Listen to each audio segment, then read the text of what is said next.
I'm really thrilled to welcome Helen, who came up today, which is just great that we're sort of at the stage now in the Scottish ecosystem where we're kind of bringing people in again, and I'm just kind of thrilled to have people in the space, but to have, visiting speakers and things is just, the cherry on top. Helen and I met through Twitter, which is where I meet like everyone these days, because I've not been in the building that much. But microphone, sorry. But yeah, thank you so much for coming up. I can't wait to see all of the lessons that you've learned from all of this. This intro is going on too long. I think I'll just say, do you want to start? Can we give Helen a big hand? Just to say.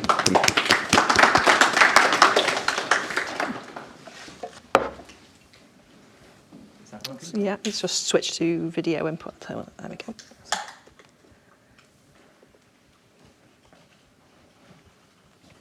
It's not moving on. Nope. It might be that the mouse is at the wrong thing. Bear with us, folks. I don't touch anything just to interrupt the Zoom. There we go. Yeah. Super. Just that arrow there. You're good. Great. So, hello everyone.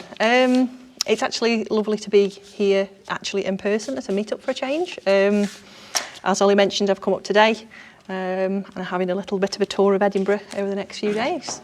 So, I'm Helen. I make a lot of side projects. When I was invited to give a talk on NoCode, I had a good think about what it could be about, whether it's building or selling or marketing, all great possible topics. However, because I've built so many different side projects, every side project has had kind of lessons of its own in each of those areas. So I thought what I'd do is walk you through some of the things I've built, why I've built them, and then some lessons I've learned along the way. Now, I'm not suggesting you kind of go and build as many things as I have. Overall, my main aim is really to give you some shortcuts. So hopefully your project list is less long but more successful. And you get to work on projects faster that you enjoy more. So I'm not really known for like one particular project that's made it huge. I'm known for trying lots of different things, lots of different business models, lots of different ideas, and then writing about what works and what doesn't. In 2020, after about 10 years of building lots of different side projects, I posted a list on Twitter. A long list of side projects. A very scrappy Google sheet, don't worry, you don't need to read it. A very scrappy Google sheet of all the things I'd ever worked on, how they turned out. It was something I'd originally written for myself just to kind of take stock of things and see where kind of things started and kind of connect the dots really. And then I shared it on Twitter, and kind of the response I got was really kind of incredible really. It kind of got shared and retweeted and shared over and over again. And then I got lots of questions, lots and lots of questions. So the main question I kind of got was why so many side projects? And then to answer that, I kind of need to take you a long way back, all the way to the 90s. As a teenager, I was always quite entrepreneurial. I was a games reviewer for Microsoft at 13. I did Young Enterprise at 16. I used to take the music posters out of magazines and then try and sell them at school to my friends. Anything entrepreneurial I could do, I would do. It made me get a good idea of how to spot an opportunity and then how to make the most out of it. After a couple of years after university in 2007, I was looking for a sort of a new role at a time when it was quite difficult to find work. I really wanted to work in IT, but after several months, I finally managed to find a job as a seasonal IT engineer. The only problem was I just needed to make sure I was working evenings as well. So I worked really long days for 2 years in the hope that it would pay off and I would gain skills and experience and I could level up, and it worked. After 2 years, I managed to get a job that paid me in 7 hours what I was earning in 14 hours. I finally had evenings and weekends back. I felt like I'd been given this sort of abundance of time where I could work on whatever I wanted. I'd also learned the power of investing in yourself in terms of working hard for it to pay off later. And that's kind of when the side projects began. Side projects for me were simply a hobby. An opportunity to work on whatever I felt like with no deadlines and no pressure. The only objective really they had was sort of to be creative really and to learn new skills and, if possible, earn some additional income. The side projects I chose were kind of always well matched to that goal.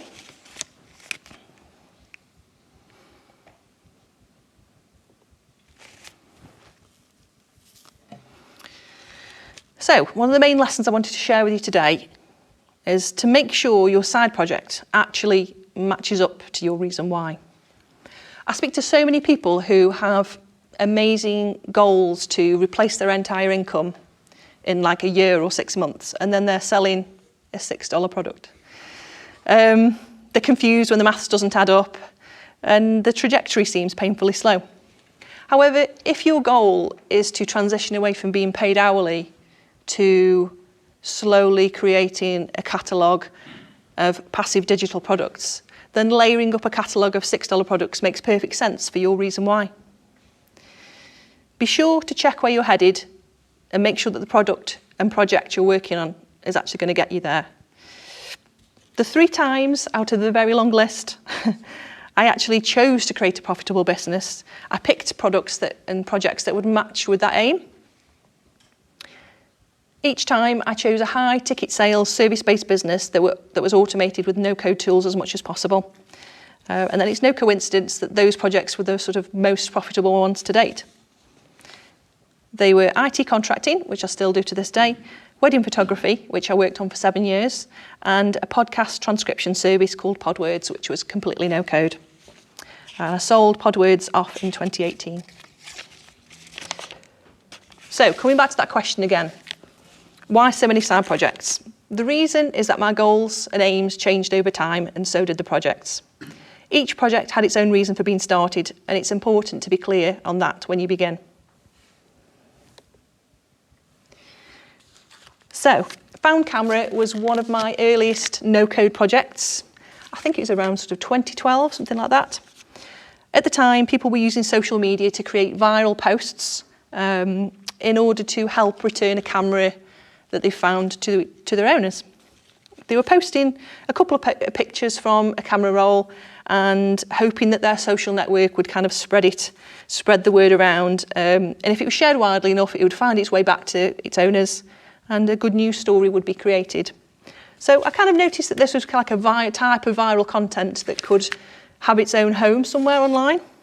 And I also found the perfect domain for it too, foundcamera.com. One weekend, I sat down to kind of get started and build a first version of Found Camera. I wanted to see how kind of far within a weekend. What I wanted to do was drop some pins on a map. Each pin would be the coordinates of the item that was found. It would have a few details of what was found and how to contact the owner. The idea was that these pages would be simple to kind of search and also share. There were similar sites around at the time, but none were doing like a map-based design. So looking at how to build it in code, I knew I'd need to kind of get familiar with the Google Maps API. I'd need to get authorized and purchase a huge volume of sort of API request credits. It was meant to be a fun weekend project. And I kind of thought, at what point, when did technology get so complicated? I knew that I could use existing templates to kind of like get it live quite fast. And it was at that point I had the choice between the long, proper way of building something and the short and no-code way. So I picked a theme with an existing Google Maps integration, which I modified to be the core functionality of the site.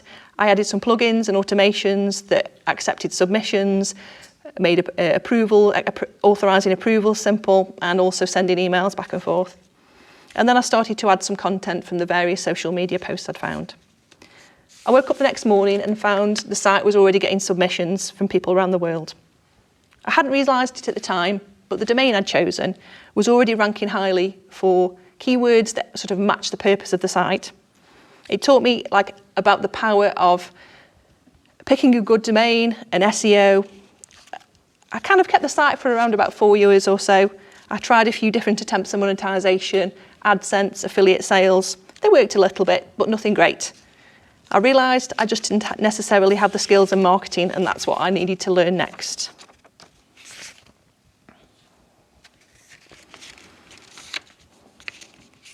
There are many benefits of doing multiple side projects.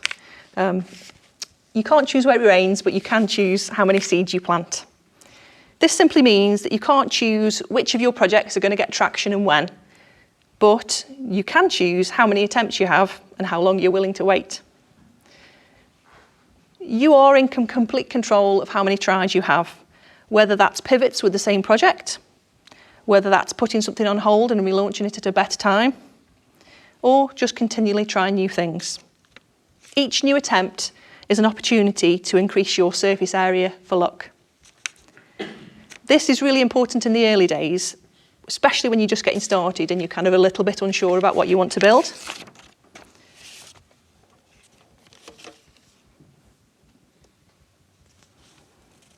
So, another story. Some projects just didn't need a little bit of extra time.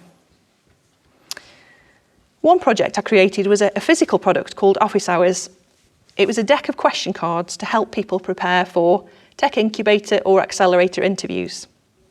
I noticed at a certain time of year, people would post on forums and ask for help with their applications and their interview prep.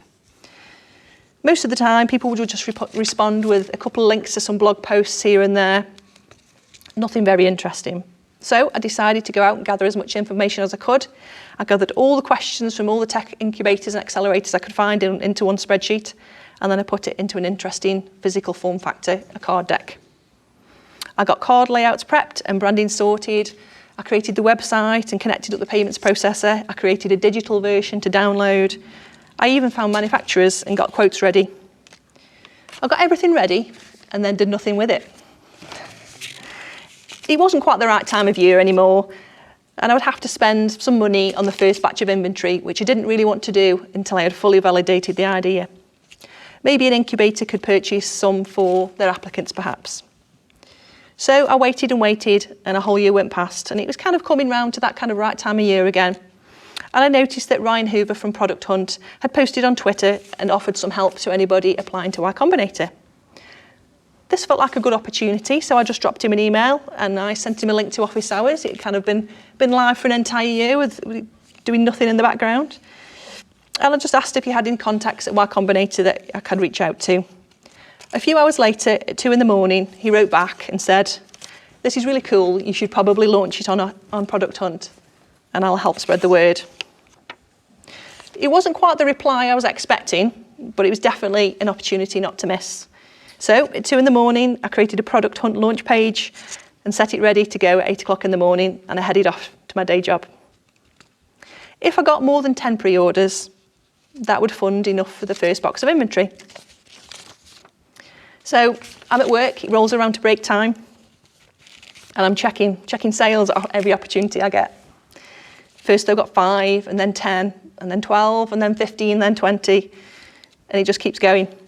So eventually I press send on those proof files to the manufacturers to get the process started, and orders continue to come in over the following weeks, and I get them shipped out. Over time, Techstars becomes a customer, and Startup Weekend uses them for their London events. A week after launch, I have an interview with ConvertKit to be a contractor. You may not think these kind of stories aren't necessarily related.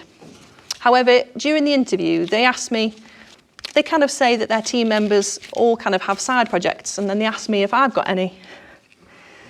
So I tell them about launching Office Hours, and they tell me they've already heard of it and they think it's great. I'm pretty certain that even though it was a year late, the launch of Office Hours happened at exactly the right time in the end. It led me to working for ConvertKit, which helped me in many other ways. In 2018, I sold Office Hours to a new owner.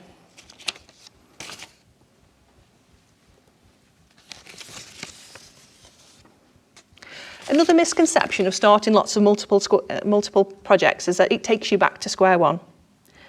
Starting something new doesn't take you back to square one. You take the things you learn from each project and they snowball into the next. Your projects should get more and more successful with everything that you build. You'll get better at building, marketing and finding customers each time. Trying multiple things also helps you to learn when to let go. Thinking you have to hold on to something that's got no signs of traction sometimes is more of a waste than just trying something new.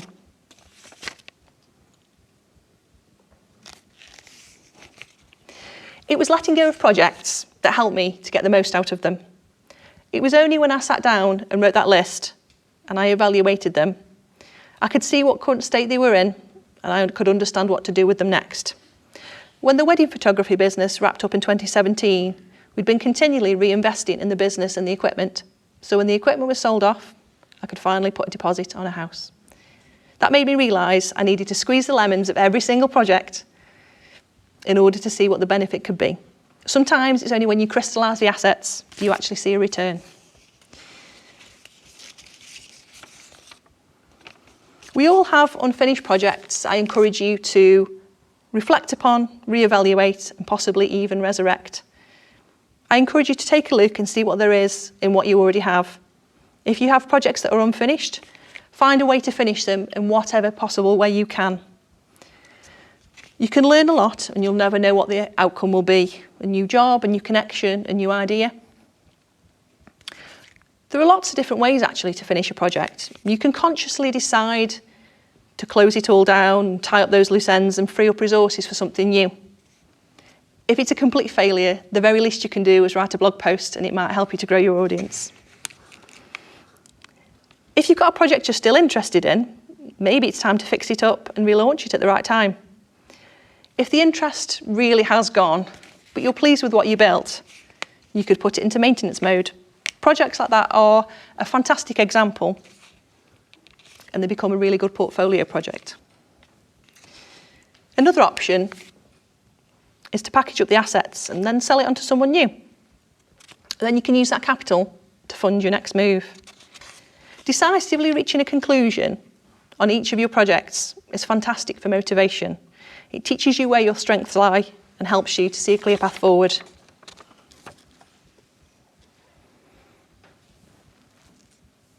The fun part. For me, I don't really consider any attempt as a failure, as I know something good will come out of it. However, I did pick up a few lessons on the types of projects that don't really work out. So here are some common reasons why I've found why projects don't work out at all. It's important to pick projects where you have a strong connection to who your customers will be. You should build for groups where you have knowledge, where you speak their language, where you hang up where they do, and you understand their workflows and their struggles. Don't ever pick a project to serve people with an interest that you don't share. Simple tasks like marketing and writing content become a real struggle. I launched projects where the target market was musicians and authors and designers, and I'm none of those things. They didn't see success, but not because they were bad ideas. I just didn't have that enthusiasm and motivation to push them to where they could have gone to. Sometimes failure is hidden within your own assumptions, mainly on how to solve the problem. On one project, I was kind of dead set on writing a guide for remote teams and how they should use Slack, which had just come out at the time. I'd got all these tips and tricks gathered together, and I'd seen people have success with sort of similar product guides. However, Slack was a new product at the time. It was changing rapidly, and it made getting a first draft together almost impossible. Looking back at what went wrong, I realised that a book was simply the wrong solution. What I should have done was turn it into a series of blog posts or Twitter threads or a webinar, something that could ship quickly and keep pace with a rapidly changing product. Remember that you can deliver a solution in lots of different ways and in many different form factors. Some are much simpler than others. Lastly, not getting started is the biggest failure of all. Worrying about how it will work and what happens if it fails. The truth is, you're free to try over and over again. No one will ever see your failures unless you put them on a list and share them on social media like I did. Even that turned out well. It's why I'm here today. Thank you.